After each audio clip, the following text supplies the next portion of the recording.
ராம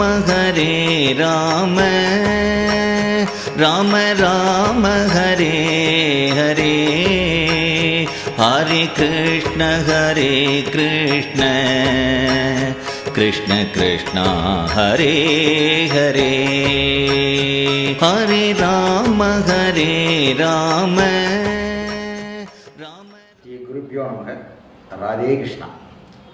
வருகின்ற மார்கழி மாதம் 16/12/2025 அடுத்த வருஷம் 2026 14/1/2026 வரைக்கும் மார்கழி மாதம் உங்களுக்கு எல்லாருக்குமே தெரியும். அந்த மார்கழி மாதம் முழுவதும் நமது விழுப்புரம் ஸ்ரீ ஸ்ரீ ராகவேந்திர சுவாமி கோவிலில் மார்கழி மகோற்சவமாக சிறப்பாக நடைபெறப் போகிறது.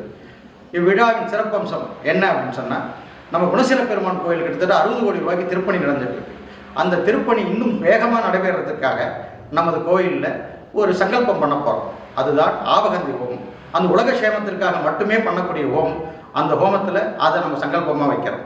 அப்புறம் பெண்கள் எல்லாம் அந்த லோகத்தில் சுபிட்சமாக இருக்கணுன்றதுக்காக விளக்கு பூஜை வச்சுருக்கிறோம். அதற்கு பிறகு குழந்தையும் தெய்வமும் கொண்டாடும் இடத்துன்னு சொல்லுவாங்க. அந்த குழந்தைகள்லாம் சந்தோஷமாக இருக்கணும், வருங்காலம் முழுவதும் குழந்தைகள் கையில் அப்படின்றதுனால சாயங்காலம் முழுவதும் என்னென்னா ஆட்டம் பாட்டம் கொண்டாட்டம் தான். அதற்கு பிறகு பயமின்றி நம்ம எல்லாரும் வாழணுன்றதுக்காக என் அப்பன் 18ஆம் படியாம் கருப்பண்ண சுவாமின்ற துணையோடு நம்ம ஐயப்ப சுவாமி அங்கே பிரதிஷ்டை பண்ணுறோம். அதனால் இந்த மகோற்சவத்திற்கு எல்லாரும் வரணும். வந்திருந்து இறையருளையும் குருவருளையும் பெற்றுட்டு நீங்கள் என்ன கொடுக்கணும் டொனேஷன்னா, ராமநாமத்தை நீங்கள் எவ்வளோ லட்சம் கொடுக்குறீங்களாலும் கொடுங்க, வாங்கிட்டு கோடி கோடியாக பலனை அள்ளிட்டு போகணும்னு சொல்லிட்டுன்னு இந்த இனிமையான நேரத்தில் சொல்லிக்கிறேன். மேலும் இவ்விழாவிற்கு நிறைய மகான்கள் வராங்க, நிறைய நிறைய நிறைய வேதம் படித்தவங்க வராங்க.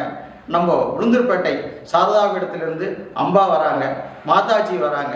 எல்லாரும் வந்து எல்லாருடைய ஆசீர்வாதையும் எல்லாருடைய அனுக்கிரகத்தையும் பெற்று நீங்கள்லாம் சீரும் சிறப்புமா அமோகமாக இருக்கணும்னு, இந்த விழிமாநகரம் சீரும் சிறப்புமாக இருக்குன்னு சொல்லிட்டு இந்த நல்ல நேரத்தில் உங்களை எல்லாம் கேட்டுக்கொள்கிறேன். ஸ்ரீராம் ஜெயம் ஸ்ரீராம் ஜெயம் ஸ்ரீராம் ஜெயம். ஜெய் ஸ்ரீராம் ஜெய் ஸ்ரீராம் ஜெய் ஸ்ரீராம்.